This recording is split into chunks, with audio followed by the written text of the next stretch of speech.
El Observatorio del Poder y el Pulso.hn presenta Cuarto Poder.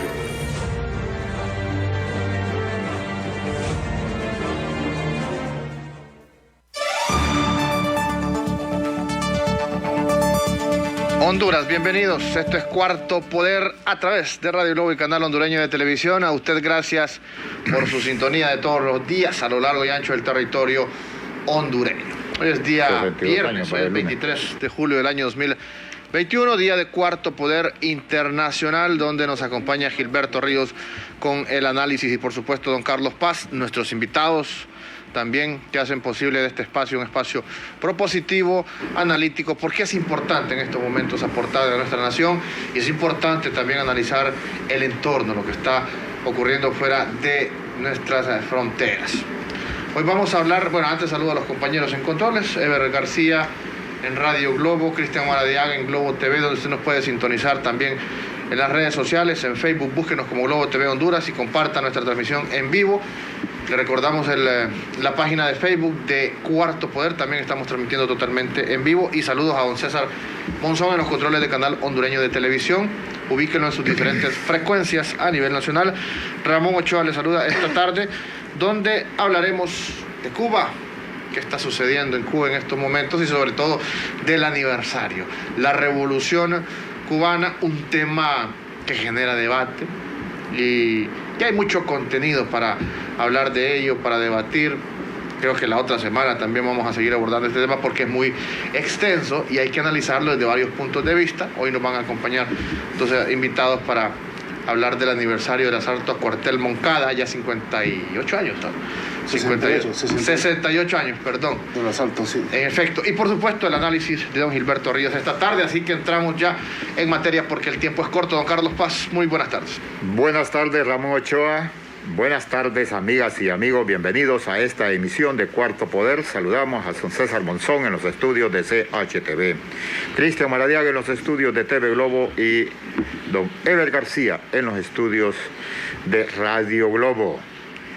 Vea usted qué situación pasarán los familiares de los privados de libertad cuando a las instituciones oficiales, como es el CONADE, como es el Comité de Prevención contra Tratos Crueles y la Tortura, e incluso jueces de ejecución, las Fuerzas Armadas que están administrando los centros penitenciarios del país no les permiten el acceso. Para poder ingresar necesitan una orden superior del coronel Marco Antonio Valladares Sánchez, comandante de la Fuerza de Control de Centros Penitenciarios en el país, pero el comandante de esta Fuerza de Control de los Centros Penitenciarios, su oficina no la tiene en las instalaciones de Fusina.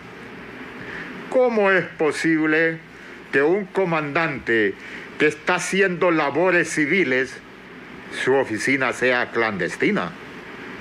Sí, el trato es, los privados de libertad son civiles y los familiares también. Pero escuchemos a la comisionada Glenda Ayala de CONAPRED. Para el Mecanismo Nacional de Prevención contra la Tortura constituye especial preocupación la grave situación por la que atravesamos las instituciones de derechos humanos que trabajamos en este tema tan importante, ¿verdad? Constantemente estamos siendo obstaculizados para realizar nuestro trabajo en los centros de privación de libertad, sobre todo en estos centros dirigidos por personal del ejército, ¿verdad? Nosotros hemos socializado en muchas ocasiones el mandato del CONAPRED, el mandato funcionamiento del CONADE, el mandato de los jueces de ejecución, ¿verdad? Cuáles son nuestras funciones y nuestras competencias. Y pese a tener conocimiento pleno de estas funciones y atribuciones, siempre que acudimos a un centro penitenciario tenemos grandes obstrucciones para realizar nuestro trabajo.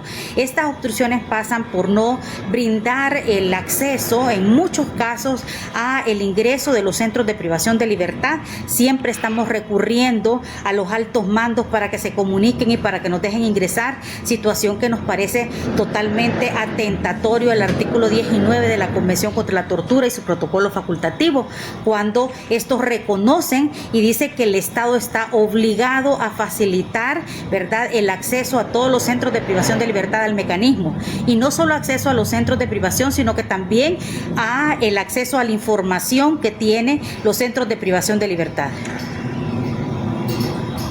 Digamos, cuando van las organizaciones civiles, y en este caso un juez de ocasión de ejecución, las visitas, los propósitos cuando se hacen estas visitas.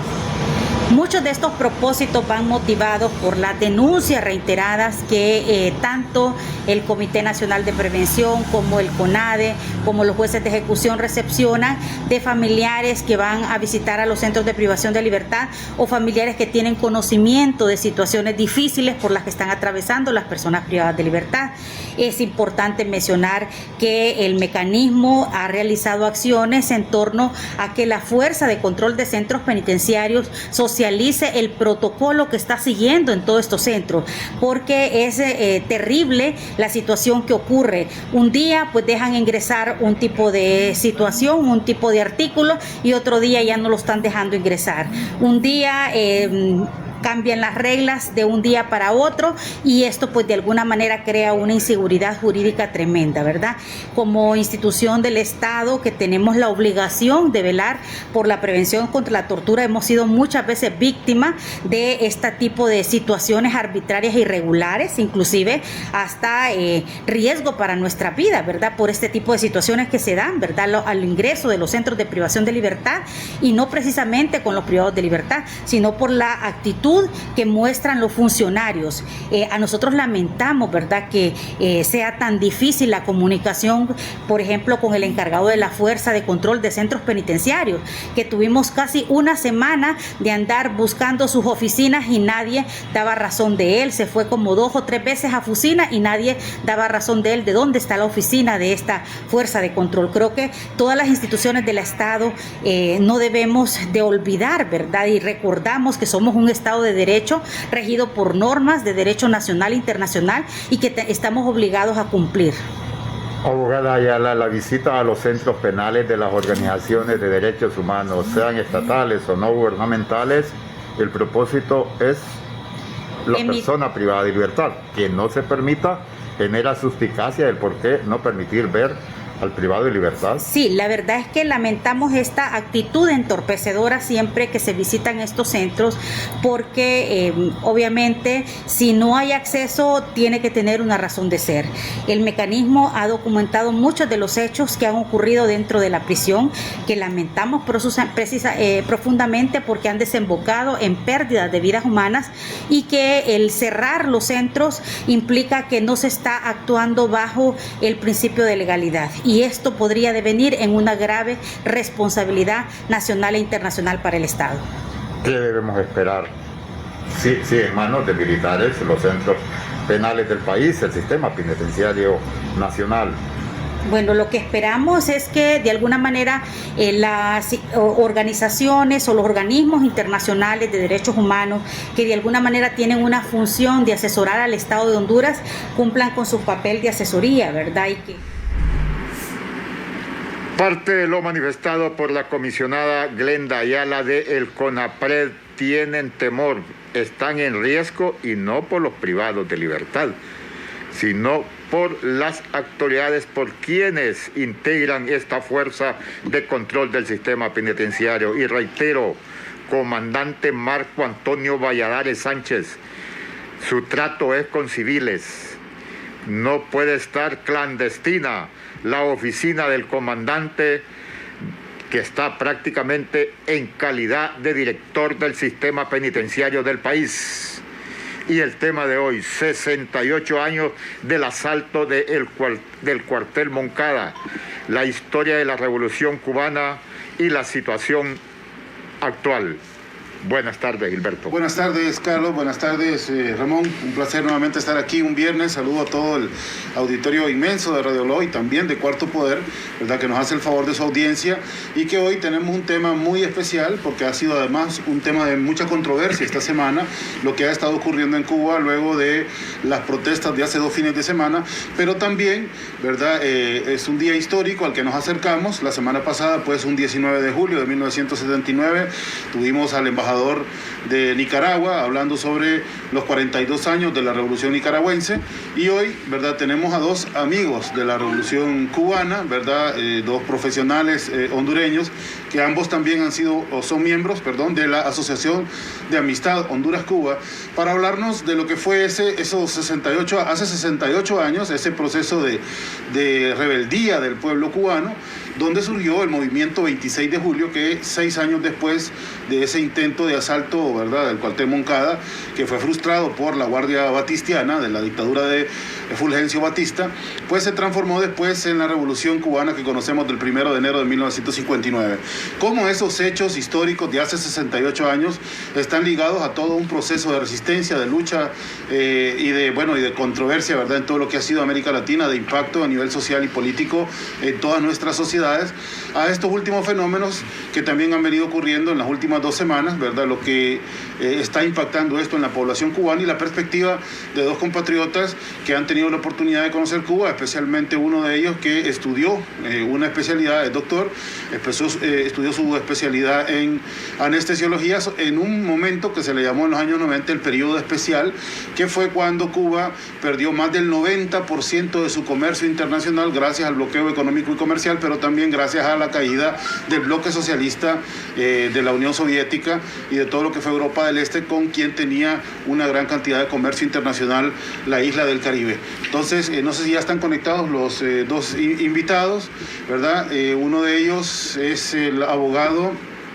Leonel Casco, ¿verdad?, que es el dirigente de la Asociación de Amistad Honduras-Cuba, y el otro es el doctor Víctor Ramos, como les decía, es médico y especialista en anestesiología, graduado en anestesiología en la ciudad de La Habana. ¿Están con nosotros ya conectados?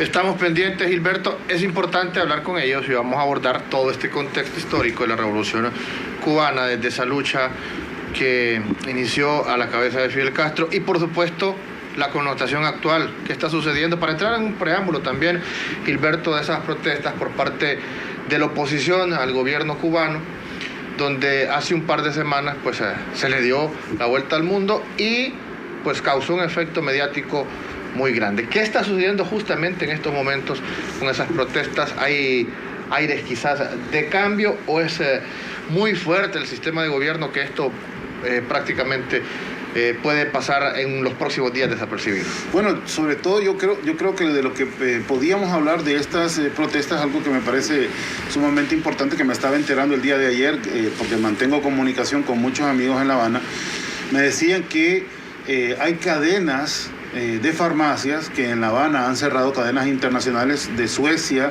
de España y de otros países del mundo, porque, y esto hay que entender, que los niveles del bloqueo se han incrementado terriblemente, y cuando hablamos de bloqueo económico comercial son esas que llaman sanciones, y son agresiones en realidad económicas contra el pueblo cubano que no les permiten tener relación con el sistema financiero internacional, y que bloquean también a otros países que tienen inversiones en la isla, ¿verdad? O sea que esas agresiones comerciales contra Cuba no solamente son contra el gobierno y contra el pueblo cubano o contra la revolución, sino también contra otros capitales, incluso de otros países que podrían perfectamente tener relaciones comerciales con Cuba, que podrían tener un mercado garantizado en Cuba, porque en Cuba existen los recursos. Ya lo decía un historiador que publicó un Twitter esta semana, José Carlos José Carlos Cardona de la Universidad Nacional. Cuba es un país país que tiene 4 veces el Producto Interno Bruto de Honduras, es un país con relaciones con más de 180 países a nivel del globo terráqueo, es un país que tiene, bueno, una historia, ¿verdad?, sumamente rica en cuanto a su participación en la historia de la internacional, ¿no?, sobre todo latinoamericana. Ya de antes de la revolución tenía personajes famosos, ¿verdad?, de mucho reconocimiento, y bueno, es un país que ha sido epicentro de la política mundial, y aún así no se le permite pues tener estas relaciones comerciales gracias a ese bloqueo económico y comercial que ha desencadenado en estas protestas. También lo decía en su intervención en el Congreso del Partido Comunista el presidente Díaz-Canel, que las sanciones han tenido justamente como objetivo limitar el acceso de la población a todos los beneficios de la revolución que tienen que ver con salud, con alimentación, con acceso a la educación, porque en la medida que se agote esa posibilidad de la población de tener todos esos recursos a la mano, pues también justamente se incrementa el descontento, y ese descontento es conducido políticamente. Las protestas duraron 2 horas, se han estado disipando, pero para tener esa perspectiva ya tenemos a uno de nuestros invitados conectados, es el abogado Lionel Casco. Le damos la bienvenida a Lionel, específicamente con el tema pues con el que queremos abrir. Lo vemos ya listo con su cuadro de Martí ahí, como en cada escuela de Cuba, en toda la isla hay un busto de Martí, ¿verdad?, que todos los lunes que se hace un acto cívico, los niños llevan una flor, un clavel, y lo depositan enfrente al busto de Martí. Le damos la bienvenida a Cuarto Poder Internacional para referirnos a aquellos acontecimientos que cambiaron el curso de la historia latinoamericana y especialmente los de la isla caribeña, cuando Fidel Castro con otro grupo de revolucionarios cubanos hicieron el asalto al cuartel Moncada aquella mañana del 26 de julio de 1953. Bienvenido, don Lionel Casco, de la Asociación de Amistad Honduras-Cuba. Muchas gracias, estimados amigos, Gilberto Ríos, Ramón Ochoa y Carlos Paz, por permitirnos compartir con la sociedad hondureña y nuestro pueblo precisamente lo que es la conmemoración del 68 aniversario de los asaltos al cuartel Moncada y Carlos Manuel de Céspedes, tanto en Santiago de Cuba como en Bayamo, en aquella gesta histórica de los jóvenes cubanos que estaban militando en el partido ortodoxo y que en una madrugada sorprendieron al dictador Batista tratando de tomarse por asalto estos 12 regimientos militares muy importantes en la estructura de defensa que tenía la dictadura.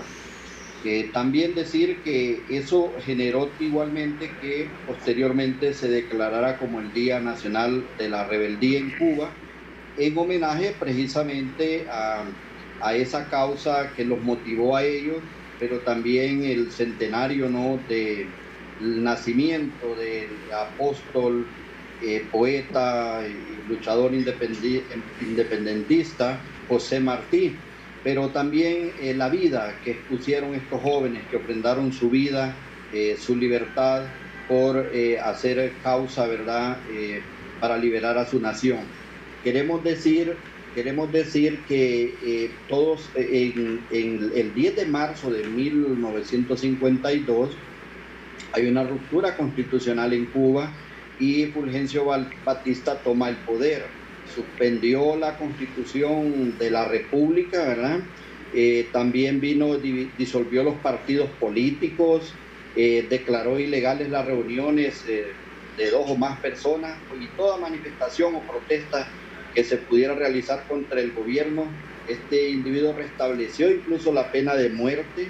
Asimismo declaró una ley fundamental de la República en donde se abrogó los poderes legislativo, el mismo poder judicial, ya que la facultad de legislar al disolver el poder legislativo se la trasladó al Consejo de Ministros que él designaba, y que en la anterior constitución era ese Consejo de Ministros quien designaba al presidente de la República.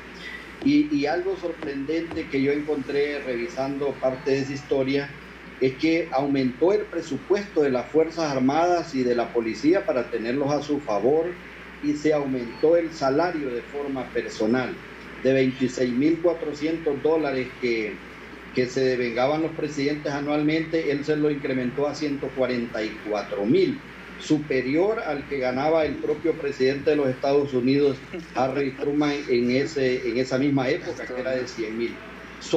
Es esto lo que hace que surja el liderazgo del el joven abogado Fidel Castro Ruz, y este otro centenar de jóvenes que militaban en el partido Octoroso, que tuvo y tenía las posibilidades de ganar esas elecciones que se iban a producir en 1952, pero ante la debilidad organizativa, estructural, las posturas que ellos tenían, estos jóvenes se rebelan contra esa dirección partidaria y organizan este movimiento en homenaje al centenario de José Martí, ¿no? Y es así como se produce precisamente los asaltos al cuartel Moncada. Les llevó un año de preparación, sus ahorros, una diversidad de acciones para poder lograr la logística, los equipos, y se instalan en una finca cercana ahí a Santiago de Cuba, de donde a las 4 de la mañana, un 26 de julio de 1953, procedieron, ¿verdad?, en unidades, en vehículos que ellos habían logrado llegar ahí, tomar por sorpresa estos cuarteles. La operación fracasó, pero al final dejó una historia y una semilla muy importante que se sembró en el pueblo cubano. Yo quisiera compartirles lo que les dijo Fidel, ¿verdad?, a sus compañeros antes de partir. Compañeros, podrán vencer dentro de unas horas o ser vencidos, pero de todas maneras, óiganlo bien, compañeros, de todas maneras el movimiento triunfará. Si vencemos mañana, se hará más pronto lo que aspiró Martí. Si ocurriera lo contrario, el gesto servirá de ejemplo al pueblo de Cuba a tomar la bandera y seguir adelante. El pueblo nos respaldará en Oriente y en toda la isla. Jóvenes del centenario del apóstol, como en el 68 y en el 95, aquí en Oriente damos el primer grito de libertad o muerte. Ya conocen ustedes los objetivos del plan. Sin duda alguna es peligroso, y todo el que salga conmigo de aquí esta noche debe de hacerlo por su absoluta voluntad. Aún están a tiempo para decidirse. De todos modos, algunos tendrán que quedarse por falta de armas. Los que estén determinados a ir, den un paso al frente. La consigna es no matar, sino por última necesidad. Esto fue trascendente porque él les levantó el espíritu a estos jóvenes y todos dieron el paso al frente, ¿verdad? Y así es como se produce esa gesta libertaria que despierta ese espíritu revolucionario en el pueblo cubano de levantarse, de organizarse, hasta, como decía el compañero Gilberto Ríos, 6 años después, lograrse el triunfo de la Revolución Cubana un 1 de enero de 1959, derrotando al régimen y la dictadura batistiana. Muy bien, muchas gracias, don Leonel, por ese contexto histórico tan importante. Me piden en producción que mantenga estable la cámara porque hay un leve movimiento. Y vamos a hacer un corte, y está también el doctor Víctor Ramos, lo presentamos al regresar de este mensaje importante, cortesía de Banco Atlántida. Para realizar tus transacciones bancarias con la misma confianza y seguridad, te invito a que utilices la nueva y mejorada versión de Atlántida Móvil y Atlántida Online con más funcionalidades. Actualicémonos juntos. Banco Atlántida, imagina, cree, triunfo.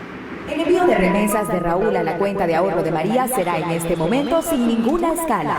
Directo de Western Union a la cuenta de ahorro Banco Atlántida al instante. Con Banco Atlántida, ahora tus remesas van directo a tu cuenta de ahorro, gracias a nuestra alianza con Airpac, representante de Western Union en Honduras. Dile a tu familiar que te envíe las remesas por Western Union sin escalas. Únicamente tienes que dar tu número de cuenta de ahorro de Banco Atlántida y de inmediato la recibes. Banco Atlántida, imagina, cree, triunfa. Vivimos para muchas cosas, para alcanzar los puntajes más altos o para parrandear como nunca, para reuniones familiares en verano o Navidad, para abrir nuestra casa a contactos que se convierten en más que eso, porque hagamos lo que hagamos, no estamos solos, ya que vivimos para conectarnos con tu paquete Claro Hogar, que por $40 incluye 50% de descuento por 3 meses, internet de 30 megas, 2 cajas digitales más canales HD, llamadas ilimitadas a la red Claro. Contrátalo ya en nuestras tiendas o llamando al 2205-3333. ¡Claro que sí! Pulso es periodismo de investigación. El Pulso está en las redes sociales, en Facebook, en Twitter o en Instagram. Búsquenos como El Pulso y en la web www.elpulso.hn, en YouTube el canal El Pulso HN. Suscríbase y disfrute de los programas de Cuarto Poder. El Pulso es periodismo que genera incidencia en el país. Lo invitamos también a anunciarse en estos espacios del Pulso y Cuarto Poder. Información al 9451-6395, 9451-6395 o escriba al correo electrónico contacto@elpulso.hn.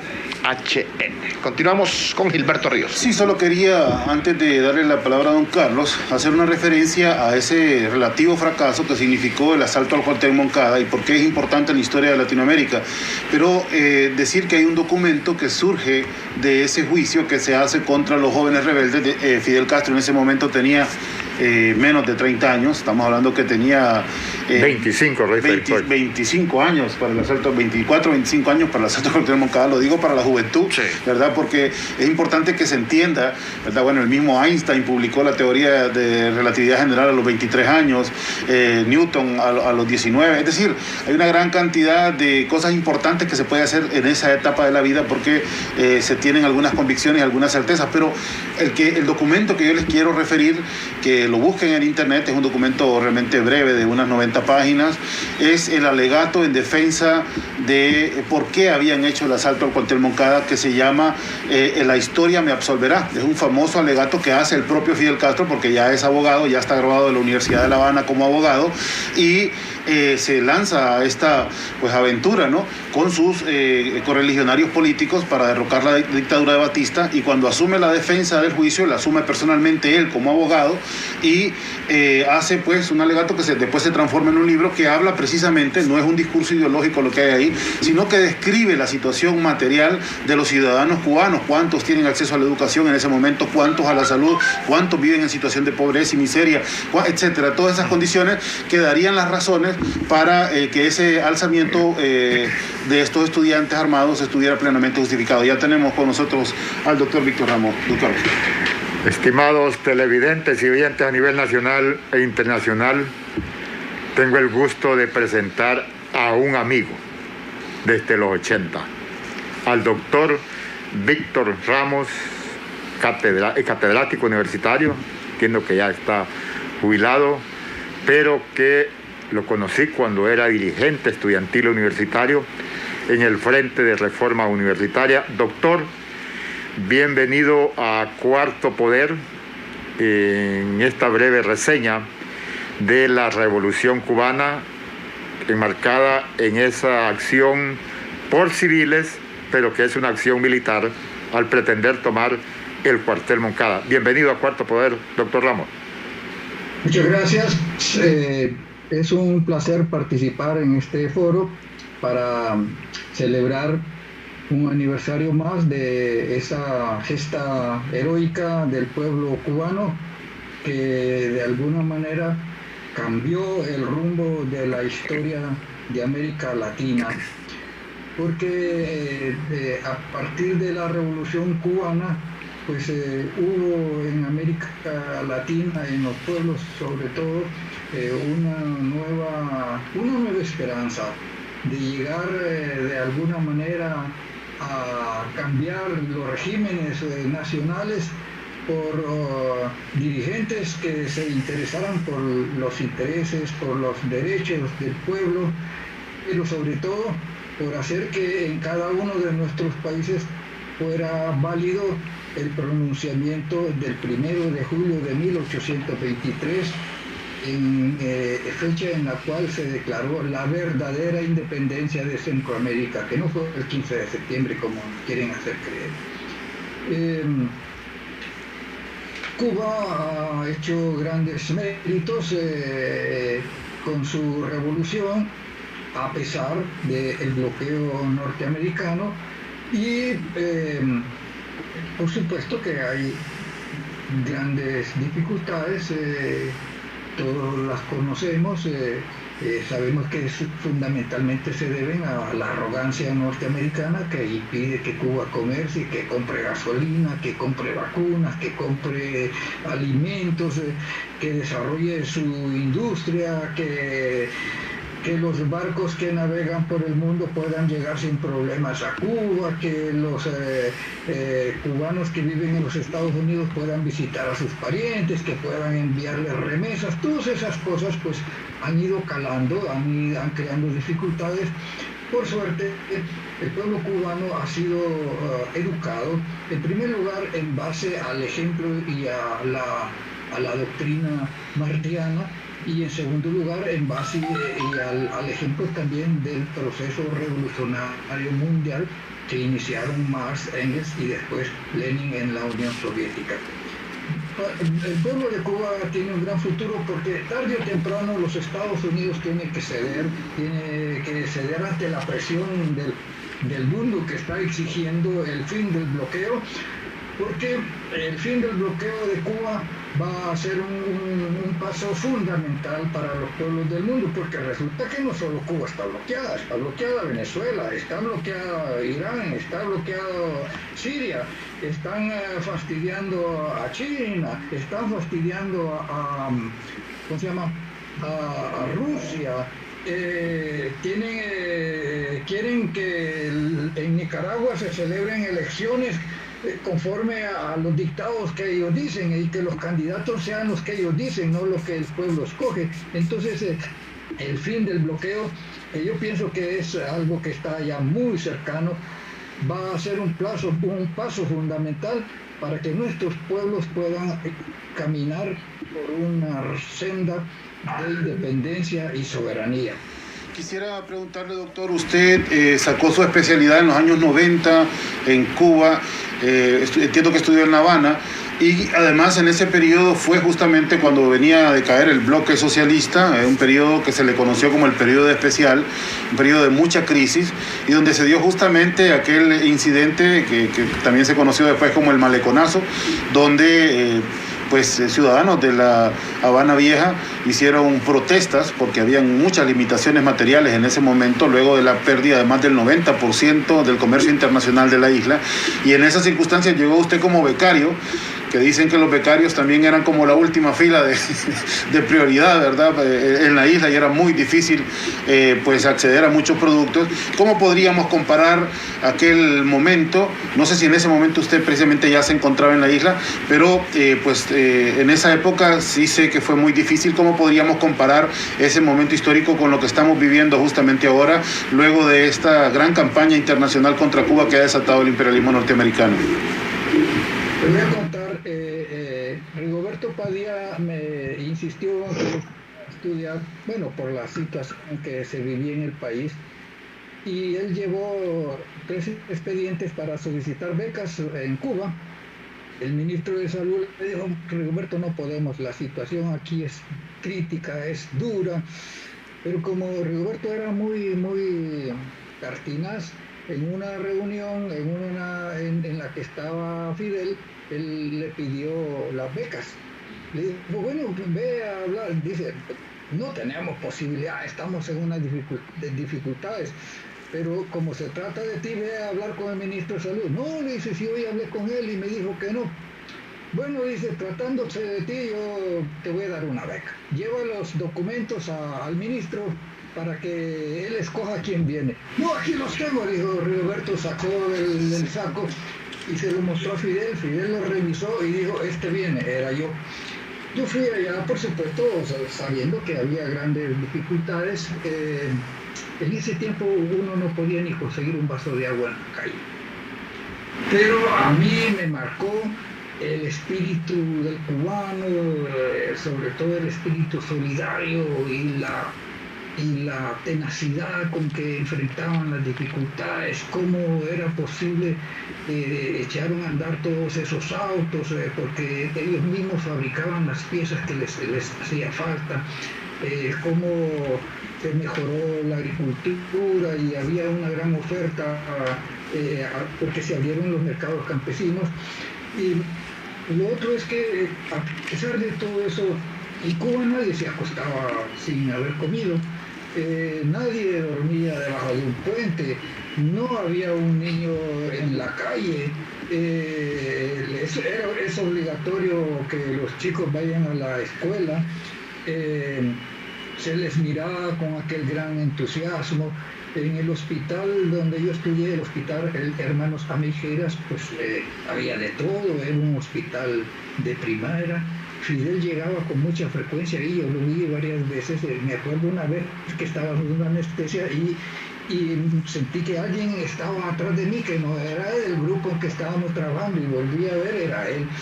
Y lo oí hablar con el director del hospital, le decía, mira, te doy la orden de que toda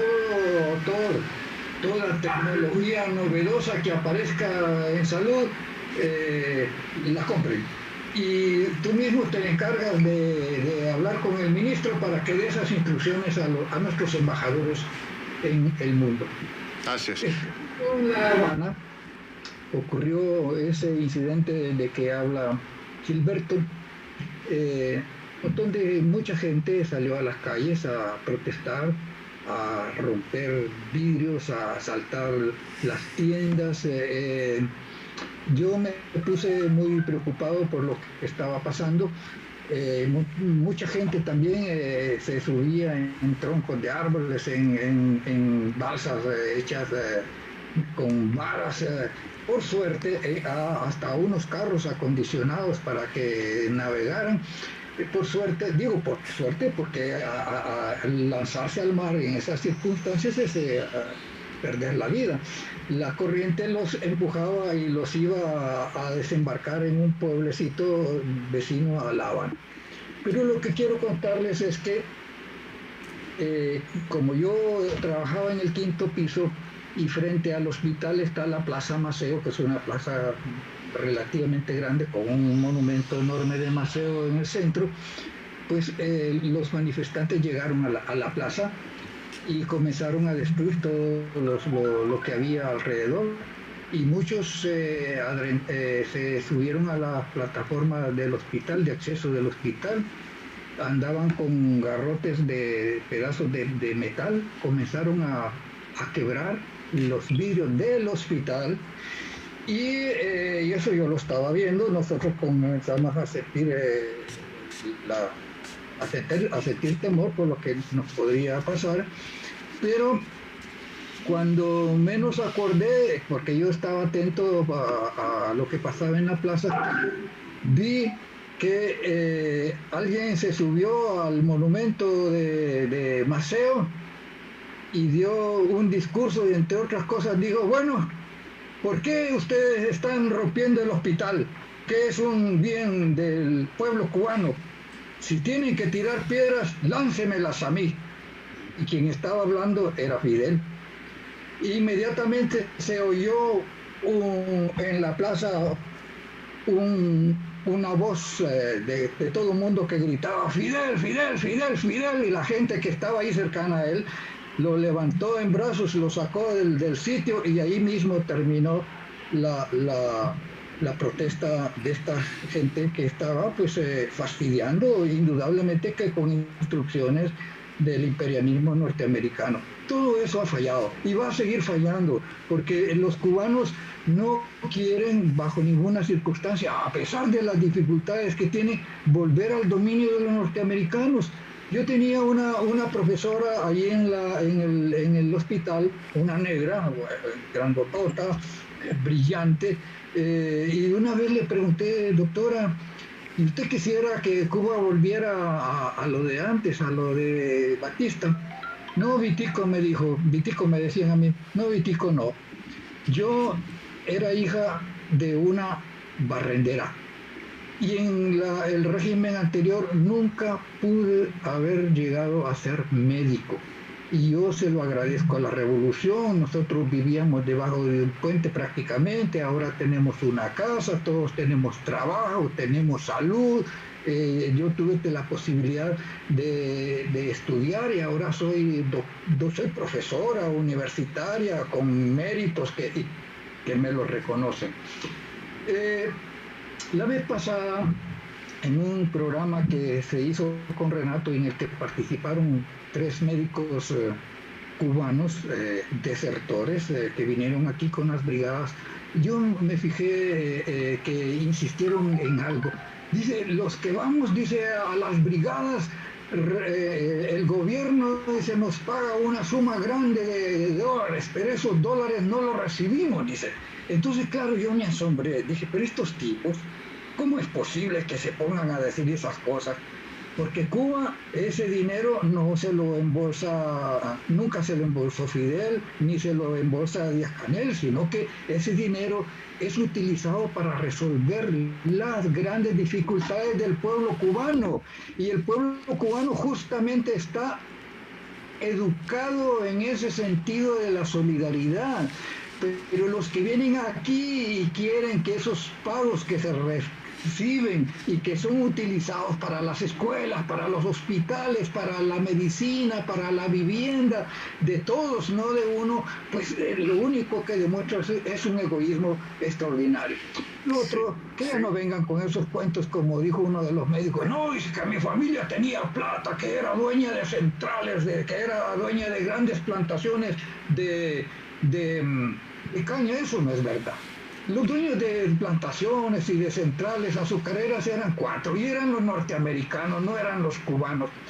A propósito de esto, hay un cuento, un chiste que yo oía mucho en La Habana, de un perro que se monta en una balsa y se va para Miami y desembarca allá. En Cuba a los perros callejeros le llaman perros satos. Entonces cuando el perrito desembarca en Miami, pues que lo reciben como héroe, y de ahí se va por la calle y se encuentra con una perrita que está bien peinadita, con un moño y todo eso, comienzan a platicar y el perro le pregunta a la de Miami, ¿y tú de qué raza eres? Pues dice, yo soy... ¿cómo que se llama? Una de esas, ¿cómo se llama? Razas de perritos bonitos. Entonces la chica esta le pregunta al recién llegado, ¿y tú de qué raza eres? Le dice, bueno, le dice, yo en La Habana era gran danés, pero aquí soy sato. Eso es lo que pasa con los que se vienen de Cuba.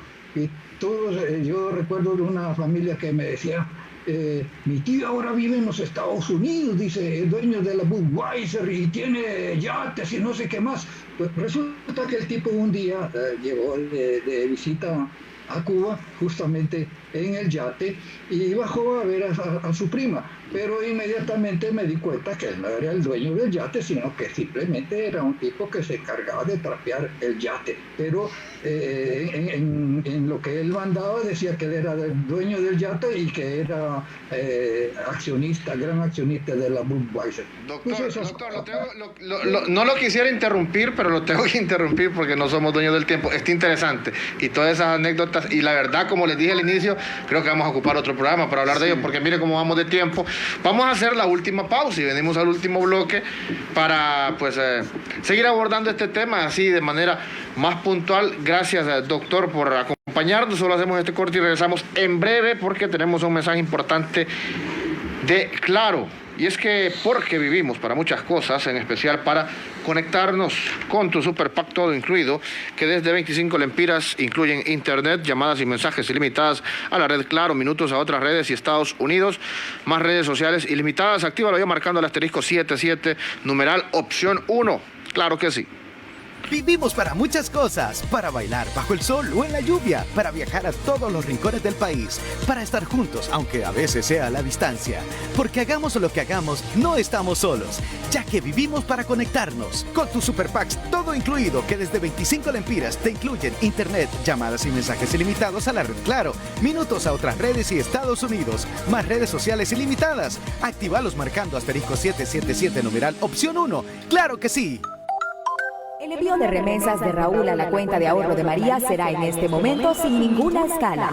Directo de Western Union a la cuenta de ahorro Banco Atlántida al instante. Con Banco Atlántida, ahora tus remesas van directo a tu cuenta de ahorro, gracias a nuestra alianza con Airpac, representante de Western Union en Honduras. Dile a tu familiar que te envíe las remesas por Western Union sin escalas. Únicamente tienes que dar tu número de cuenta de ahorro de Banco Atlántida y de inmediato la recibes. Banco Atlántida, imagina, cree, triunfa. Digital El Pulso está en las redes sociales, ubíquenos en YouTube como El Pulso HN, suscríbase y disfrute de los videos de interés, noticias de actualidad y todos los programas de Cuarto Poder. El Pulso es periodismo que genera incidencia en el país. Yo quisiera hacerle una consulta al amigo Leonel. Sí, te interrumpo, Gilberto, porque el doctor, a propósito, ya que estamos sobre tiempo, habló de ese tema de los médicos que vienen en las brigadas y que doña Suyapa Figueroa le llamó, yo vi el programa, le llamó tráfico de humanos o de profesionales. Vos sos candidato a diputado, ella es candidata a diputada y muchas personas que andan en política también quieren meterse a este tema para ganar adeptos, o muchas veces los pierden, dependiendo de qué lado inclinen sus comentarios. ¿Qué opinas sobre lo que dijo Suyapa Figueroa? Bueno, yo cuando publica Gonzalo Valerio, que también le mando un saludo, que es de la Asociación de Amistad, siempre publica el millón, o cuántas consultas son, Leonel también me va a aclarar, son millones de citas médicas gratuitas que ha dado la brigada a la población. Yo me imagino que estos médicos que se dedican a la consulta privada han de decir, es 1 millón de pérdida para nosotros, ¿verdad?, de consultas médicas. Lo han de ver como una tragedia que se atienda a la población que ellos nunca miran y que generalmente es población de escasos recursos.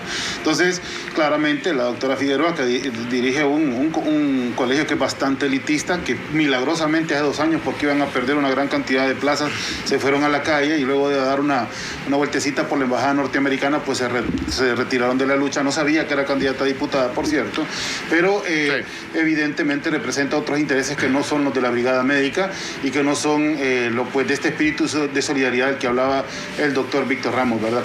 Yo difiero completamente de esa posición y me parece sumamente ofensiva, sobre todo para que todas aquellas familias que fueron beneficiadas por ese contacto con los médicos cubanos, pero también por todo el sacrificio de esas familias cubanas que ven partir a sus hijos profesionales a asistir médicamente a otros pueblos del mundo.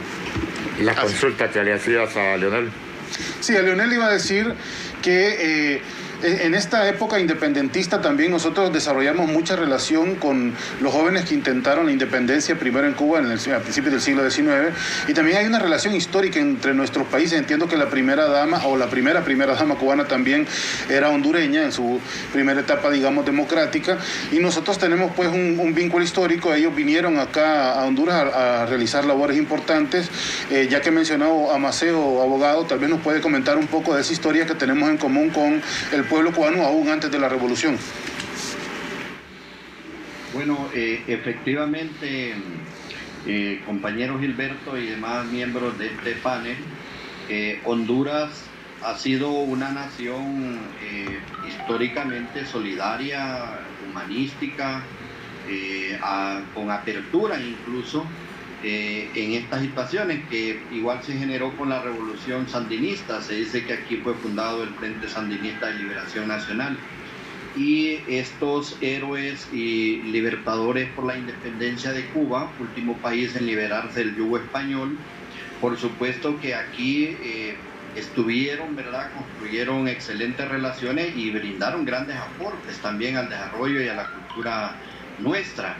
Y en ese sentido, Honduras ha construido esas relaciones de fraternidad, de amistad, y por lo tanto, cuando se produce igualmente la Revolución Cubana, en Honduras de inmediato se constituyó una primera asociación de amistad Honduras-Cuba, según nos ha contado el profesor Raúl Espinosa, José Raúl Espinosa, y el primer presidente fue el poeta Pompelio del Valle, ¿verdad?, que es de Comayagua. Recientemente él falleció. Nosotros llevamos ya 20 años en ese camino, estamos por cumplir los 21, el 10 de noviembre del presente, y nosotros decimos, esa gesta de estos jóvenes cubanos que se levantaron en armas contra la dictadura batistiana, pero su proyecto era mucho más allá, era luchar precisamente por las transformaciones económicas, políticas y sociales en Cuba. por eso que describió el comandante Fidel en su defensa en la historia me absolverá ya en octubre de ese mismo año. Pero hay que pensar precisamente toda esa construcción que hubo ese año previo a organizarse, la logística buscada, el convencimiento, la persuasión, y luego imaginémonos la tensión que ellos tuvieron cuando se desplazaron previamente a Santiago y luego el mero día del ataque. Eso nos deja a nosotros un gran significado. Gilberto, yo he tomado aquí brevemente decir que como significado histórico de esa gesta se demostró por parte de estos jóvenes que toda lucha es posible aún en condiciones abrumadoramente desiguales, y eso es cuando hay convicción, hay una formación y hay fe en una causa. Igualmente sembró una semilla de libertad, tanto para la sociedad cubana, pero también para los demás pueblos. Se cultivó que cualquier sacrificio o esfuerzo, aunque en ello se vaya la vida, vale la pena si eso va a contribuir precisamente a desarrollar y generar mayor conciencia o compromiso político. E igualmente que era factible desafiar al imperio, sobre todo cuando se ataca estos cuarteles militares. El de Santiago de Cuba, el cuartel Moncada, pues era de la segunda regimiento militar más grande de Cuba. Y decirle igualmente que los valores que ellos sustentaron, y que esto sirva pues para la juventud, estaban fundamentados precisamente en ese pensamiento martiano, antiimperialista, proindependista, ¿verdad?, que estaba vivo. Las enseñanzas de Martí y el contexto en el cual Martí se desenvolvió, así como esa misma convicción, ¿verdad?, cuando se lucha por una causa justa frente a las adversidades estructurales de un sistema. Igualmente la unidad de pensamiento, de acción, la misma identidad de cuerpo y de espíritu que ellos como jóvenes tenían frente a la dictadura, porque estamos hablando de jóvenes de 20 a 25 años, creo que tenía 26 el comandante Fidel. Igualmente el respeto, el aprecio y la necesidad de defender su patria, liberarla precisamente de esa dictadura que se había impuesto, así como el amor propio por su dignidad y la familia y la sociedad misma. ¿Qué lecciones, decimos aquí, nos dejó? Aquí tengo algunos apuntes. Nos demostraron que sin organización y sin formación, que sin disciplina y sin una verdadera planificación y sin unidad no es posible desarrollar una revolución. Igualmente que la moral, los principios y los valores deben de ser consecuentes con las acciones transformadoras para una sociedad. Es decir, deben de ser el sustento, la fortaleza, ¿no?, de cualquier proceso que busque precisamente emancipar a una sociedad.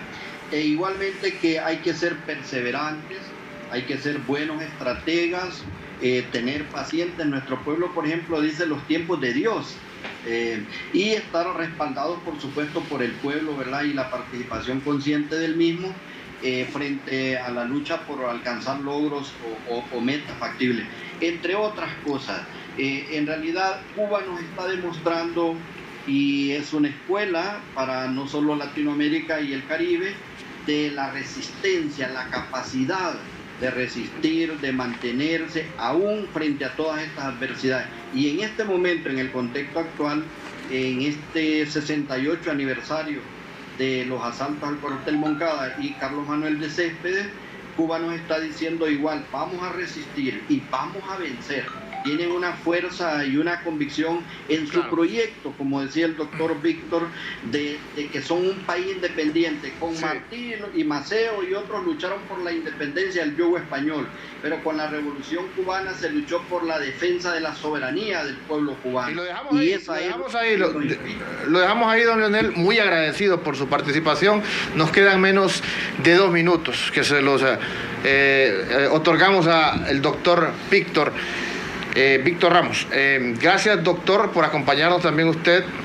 Y yo sé que en menos de 2 minutos es bien difícil hablar de tantas, bueno, ni de las generalidades que la población quiere escuchar, pero así de forma breve, doctor. Mire, en el debate en el debate comparativo siempre se habla del sistema de Cuba y del sistema de otros países, incluso llegamos hasta compararnos nosotros en ese debate con el sistema cubano. Pero poco se habla de la Cuba de antes y de la Cuba de ahora.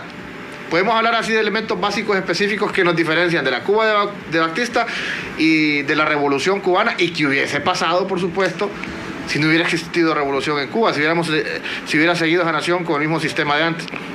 Gracias, doctor. De un incidente extraordinario, histórico, que es bueno recordarlo ahora, porque demostró que se dé cuenta los hondureños que hubo un tiempo en que Honduras hizo respetar su soberanía.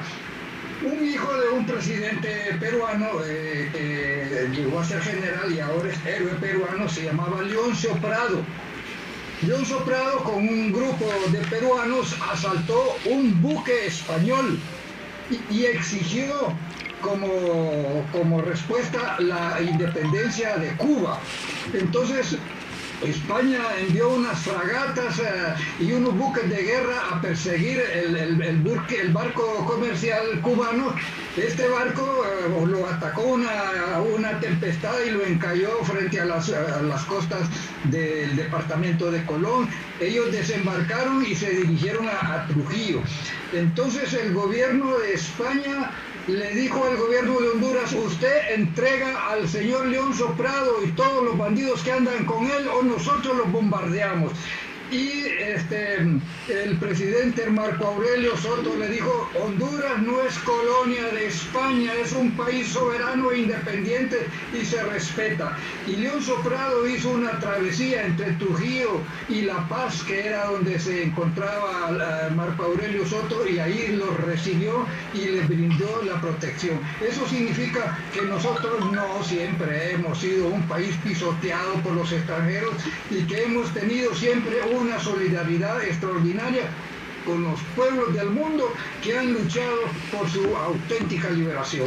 Muy agradecidos tanto con el abogado Leonel Casco como con el amigo y el doctor Víctor Ramos, ¿verdad?, por esta exposición tan ilustrativa, ¿verdad?, de lo que es el proceso de la Revolución Cubana. Quedamos en deuda, como dice Ramón, porque hay muchísimo conocimiento en ustedes y muchos deseos también de la población hondureña de conocer más en profundidad esta historia. Y bueno, un abrazo y gracias por habernos acompañado esta tarde.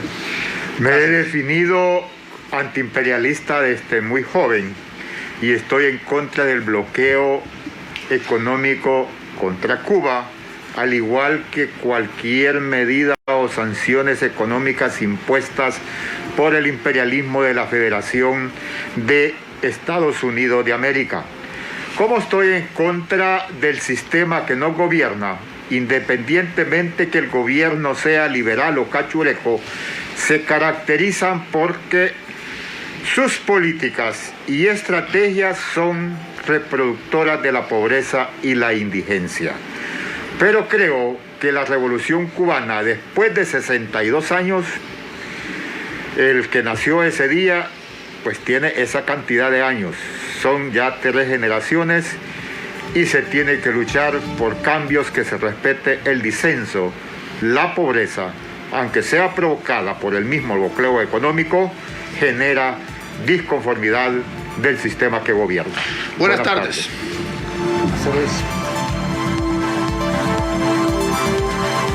El Observatorio del Poder y el Pulso.hn presentó Cuarto Poder.